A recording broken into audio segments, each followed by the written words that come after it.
संकित धरा पर भरा विष का प्याला, उजाला जला कर अंधेरा भगाया। जीवन की हर से दुखों में बिताए, पाए नहीं चैन और सुख में छाया। माता पिता दे जन्म उनको पाला, बने भारत माता के सच्चे मसीहा। कानून की हर कड़ी को पिरोए, लिखते स्वयं ले कलम कभी पपीहा।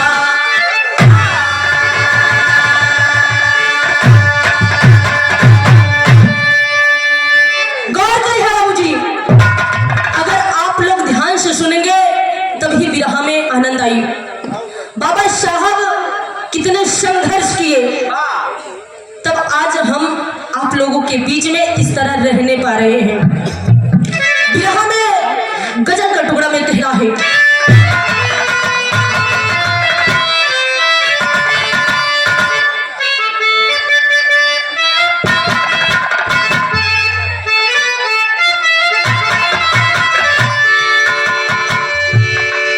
पंजाब की बोतल में, पंजाब की बोतल में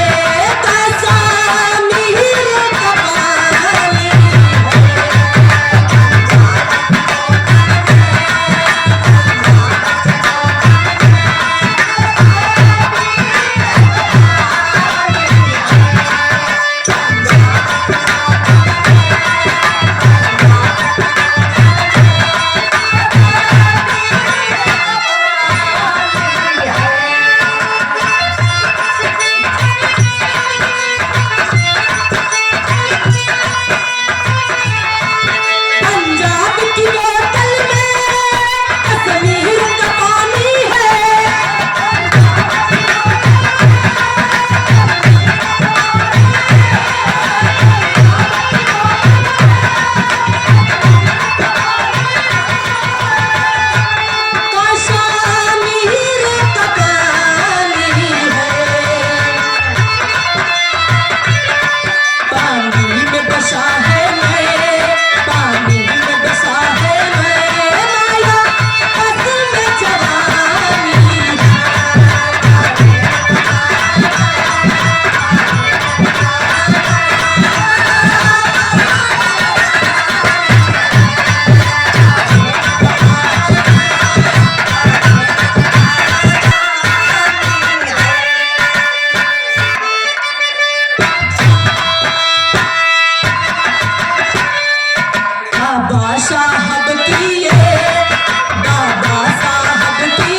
थे बड़े भैया पवन गौतम जी की तरफ से 21 रुपए देकर सम्मान की बहुत बहुत प्रणाम है, आशीर्वाद की कामना है।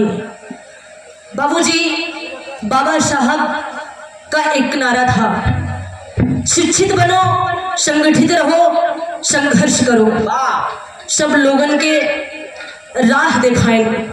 जौनी राह पे हम लोगन आप लोगन चलत है बाबूजी। बाबा साहब के पढ़े के नहीं दिया जात रहा, लेकिन पढ़े लिखे केहू रोक नहीं पाए। लोगन कहा थे इंसान चला जाता है, कीर्ति अमर होती है, सावन गुजरने के बाद जल की कदर होती है। आज बाबा साहब इतना बढ़िया काम ना किए होते तो आज हम लोगन उनकर कीर्ति न गाई। बहुत कमई लोगन होते जौन बढ़िया काम कई के जात हैं, जौन लोगन गावत हैं, चर्चा करत हैं। कहा जाता है जब तक सूरज चांद रहेगा तब तक बाबा जी का नाम रहेगा, तब तक नाम हटीना। कुछ लोगन अच्छा काम करे रही हैं, कुछ गलत काम करे रही हैं, मर गई हैं तो एक पीढ़ी आई, दो पीढ़ी आई तो बिसर जाएंगे, भूल जाए हैं। लेकिन बाबा भूले वाला चीज नहीं है। नज़म में कहना है,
सन 1891 में हुआ था। माता का नाम भीमाबाई बताया जाता है, पिता का नाम रामजी मालोजी शकपाल बताया जाता है। बतावा जाता था कि छुआछूत चरम सीमा पे रही। बाबा साहब जौने रास्ता से गुजरत रहे, लोगन रास्ता पे रह लेंगे, कहीं परछाई पड़ जाए तो हम लोगन अछूत हो जाए। बाबा साहब से नाली साफ करावा जाता रहा।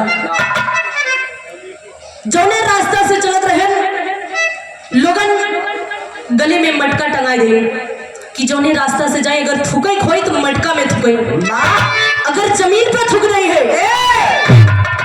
तो धरती अपवित्र हो जाए।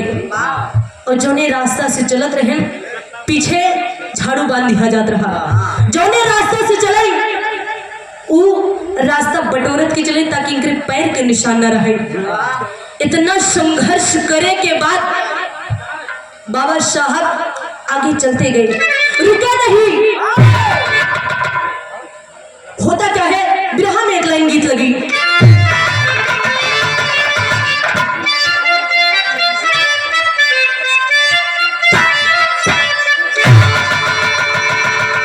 देखा आजकल बिरहा में बड़ा कम गावा जाता।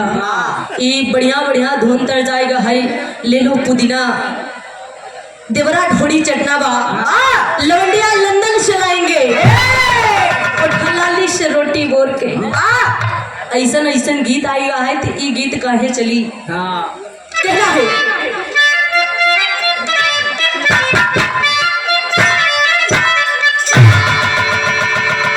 कलकत्ता से बलमा मोरा आवेलना,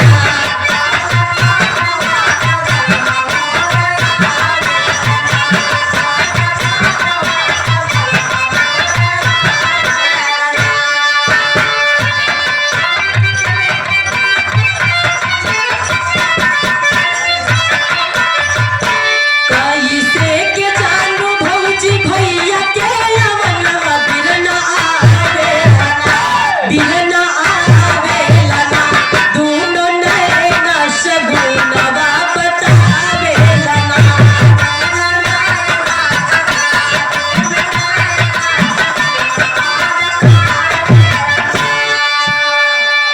बाबूजी बाबा साहब जब धीरे धीरे बड़े होते गए तो उनके साथे होत कबा। कहना है आगा बगिया सजावे लागले,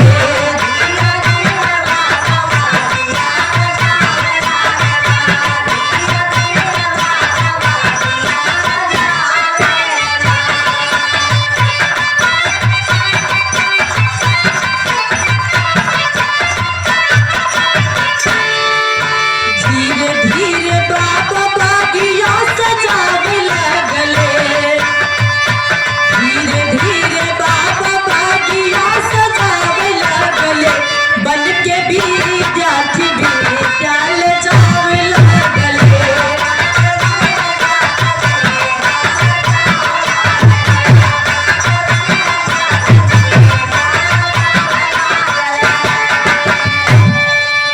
बाबूजी जब बाबा साहब पढ़े लायक भैन, बाबूजी राम जी बढ़िया से बाबा साहब के स्कूल भेजे लगे। बहुत प्रार्थना कहन विनती कहन कि हमें लड़का के दाखिला दिलाई दा। बाबूजी जब नाम लिखावागा तो लड़का के पढ़े बदे लोगन अंदर भेजत हैं, लेकिन जब बाबा साहब पढ़े लायक बहन अंदर गए तो लोगन बाहर निकाल के मुहारा के बैठाई दे कि तू ही यही से पढ़ा। लेकिन बाबा इतना होनहार रहें, इतना समझदार रहें कि जवन टीचर पढ़ावे सब कुछ दिमाग में एकदम बैठाए ले, कोनो चीज ना भूले, लेकिन जो अंदर बैठा रहे उनकरे कुछ ना आवे, जो अपने आप को ऊंची जात के समझत रहे। जब गुरुजी कहें जल्दी जल्दी होमवर्क दिखावा, का पढ़े यहाँ का नहीं जल्दी जल्दी बतावा, लेकिन जब केहू ना बतावे तो बाबा साहब बाहर से सब कुछ बताई दे। बाबा साहब के संस्कृत पढ़े बदे मना रहा, लेकिन बाबा साहब इतनी ऊंचाई पे चला गए केहू रोके वाला नहीं रहा, इतना अच्छा काम कर दे केहू रोके वाला नहीं रहा। लेकिन बाबा साहब संविधान ऐसे नहीं लिखे, वो कहन का संघर्ष करें कैसे, आज संविधान बनकर तैयार कैसे भवा। कहना है अंतरे में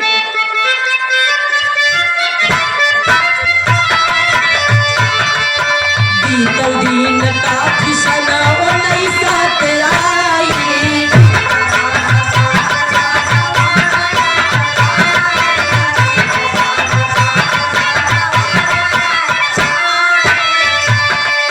मैट्रिक पास कैले इतिहास बताई,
हैं। बाबा साहब संविधान लिख दे हैं, लेकिन कैसे लिखन, कितनी बड़ी खोपड़ी रही जो संविधान लिख दे हैं, लेकिन कौन कौन डिग्री हासिल के हैं, कैसे पढ़ाई के हैं। बाबूजी स्कूल दूर रहे तो राम जी भाड़ा किराया दे दे, आप लोगन बहुत अच्छे से जानत हैं।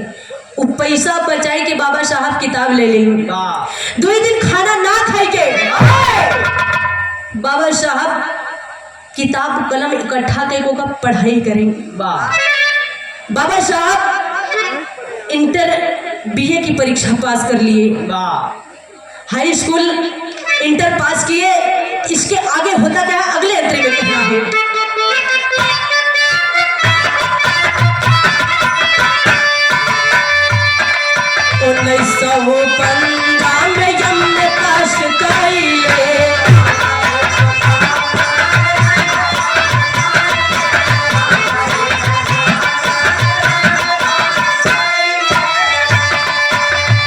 शिक्षा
पीएचडी पास के हैं, एलएलडी पास के हैं, इतनी डिग्री हासिल के हैं।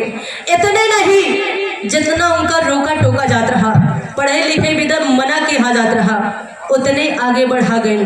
केहू रोके वाला नहीं था, कितना संघर्ष के केहू उनका पीछे करे वाला नहीं रहा। बिरहा में एक लाइन तर्ज लगी,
बरिस्टर की डिग्री में हिस्ट्री सजवले,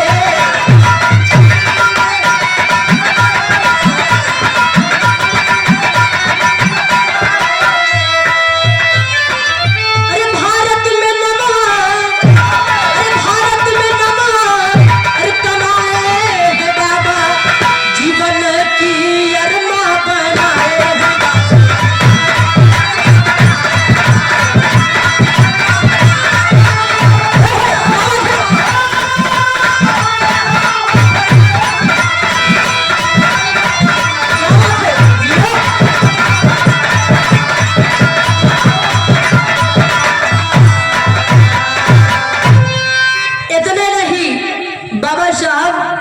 लंदन स्कूल ऑफ इकोनॉमिक्स से MLC DSc ये डिग्री हासिल के हैं। लंदन से वकील बन के बाबा साहब अपने वतन में वापस आए। जब वतन के वापस आए तो कहन का तेरी में कहना है, अरे रचनवा संविधान के किया, अरे रचनवा संविधान के किया, बाबा साहब रहले देश के रतनवा, रचनवा संविधान के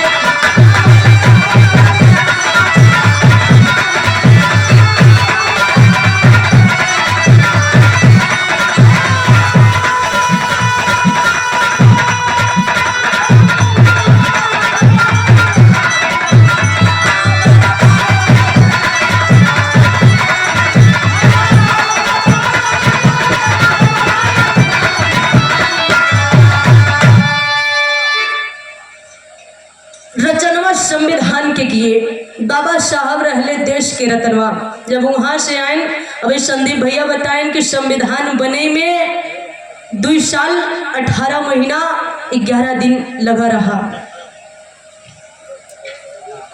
2 साल 11 महीना 18 दिन बन के तैयार भर रहा और लागू 26 जनवरी 1950 के संविधान लागू भर रहा।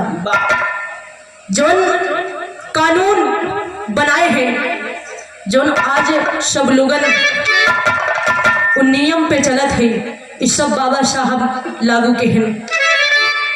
अभी एक जने गाड़ी लगे गए रहे, उनकर बात सोच सोच के हमारे दिमाग में गूंजता है। कहन इतना लेट करत हट गया, गाड़ी में बैठा हट गया, लेट करत जावा तो लोगन सोई जाएंगे।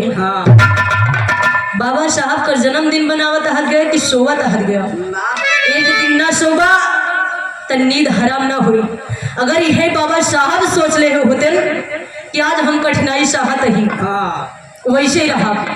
कठिनाई सहे होते, कुछ दिन बीता होते, ये दुनिया से चला गया होते, तो आज सब लोगन कहीं जूता सिलत होते तो कहीं नाली साफ करत होते। अगर बाबा साहब यही सोच के बैठा होते, तब बाबा साहब यही सोचन कि जौन हम दिक्कत सहत ही, जौन समस्या हमरे साथ होत बा, वो हमरे आवे वाली पीढ़ी के साथ ना हुई। बाबा साहब इतना संघर्ष के हैं। चौक में कहना है,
गरिमा बढ़ाए हैं। जब बाबा साहब कलम चलाए रहन तो केहू रोके वाला नहीं रहा। जौन अंग्रेज रहन उन्हों एकदम परेशान रहन कि आखिर इतना छोटी जात के लड़का आज इतना बड़ा काम कर दे। एकदम परेशान है। बिरहा में एक लाइन तर्ज लगी,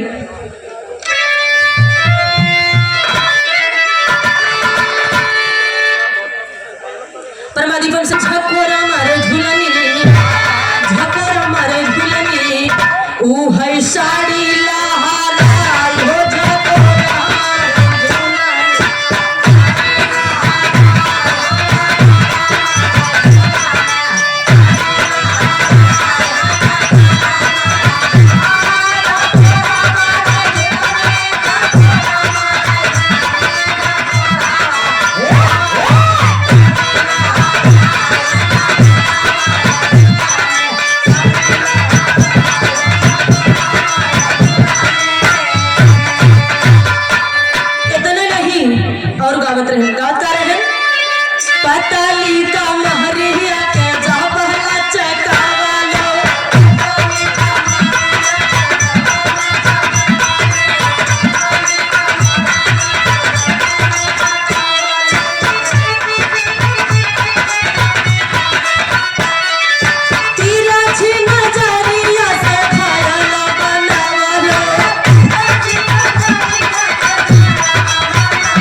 का।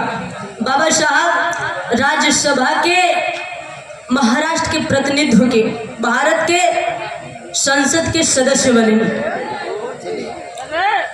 बाबा साहब ऐसे बनत गए, समय ज्यादा हो तो आधा लगाई ना।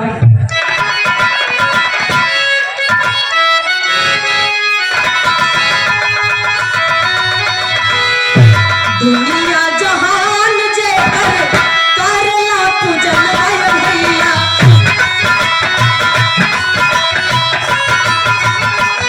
पूर्ण भारत देश जे करे गुणगान।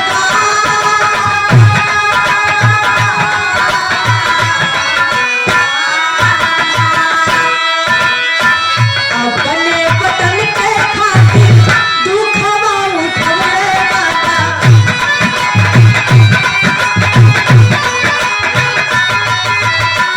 नाही देश बाटल रहा तन शमशान।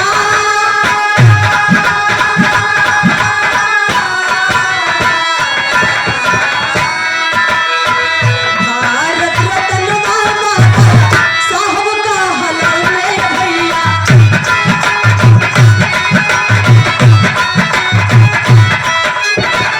कानून की रचना करके हो गए महान।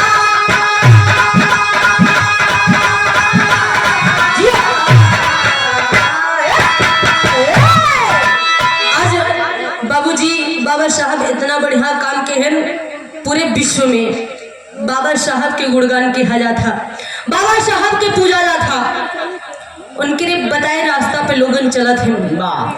दादा पंधारी के भाव में कहना है, अपने देशवा के गरिमा बढ़ाए बाबा जी, अरे अपने देशवा के गरिमा बढ़ाए बाबा जी, अरे सच्चे सपूतवन में नमवा कमाए बाबा जी।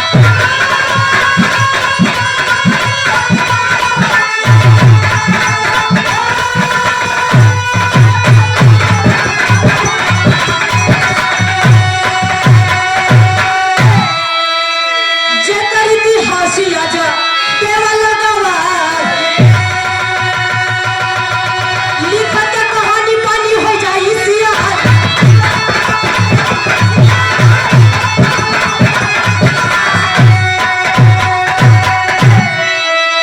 ज्ञानी बन के ज्ञान को लुटाए बाबा जी, अरे ज्ञानी बन के ज्ञान को लुटाए बाबा जी, अरे सच्चे सपूतवन में नमवा कमाए बाबा जी।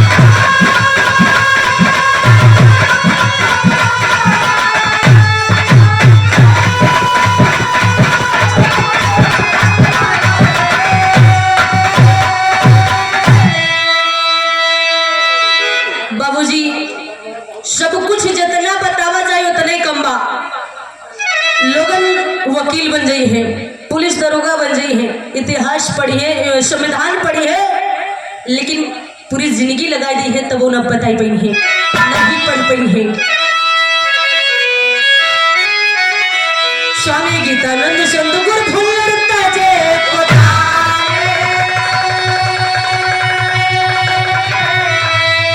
रामाधार हैदर गुर हफीज दिहले स्वर्ग सिधारी हो।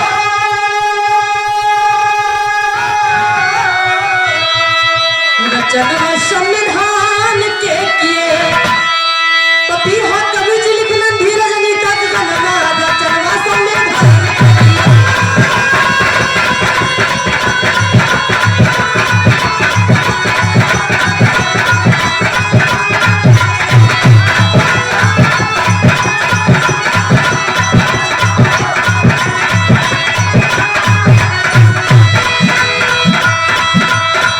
मुझे प्यार की जिंदगी देने वाले